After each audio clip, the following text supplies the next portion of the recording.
I am ready! Serbisyong totoo ng GMA News.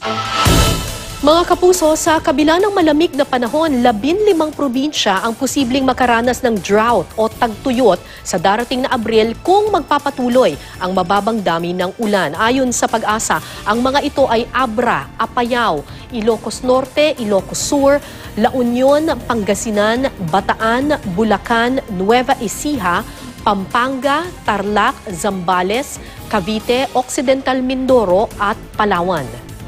Dry spell naman ang nakaamba sa Metro Manila, Benguet, Ifugao, Kalinga, Mountain Province, Cagayan, Nueva Vizcaya, Batangas, Laguna, Rizal, Quezon, Oriental Mindoro, Antique, Negros Occidental, Negros Oriental, Zamboanga del Norte at Misamis Occidental.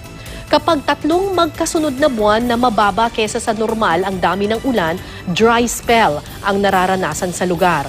Pero kapag sobrang baba kesa sa normal ang natatanggap na ulan sa loob ng tatlong magkakasunod na buwan, tagtuyot na ang tawag dito. Ayon sa Pag-asa, nananatiling mataas ang tsansang magkaroon ng El Nino phenomenon. Matuloy man o hindi, madedelay raw ang onset ng tag-ulan na karaniwang sa huling bahagi ng Mayo o sa unang bahagi ng Hunyo dumarating. Hindi lang kakulangan ng ulan ang binabantayan ngayon ng Pag-asa, kundi ang pag-init ng temperatura at ang posibleng mas kakaunting bagyo na darating sa ating bansa.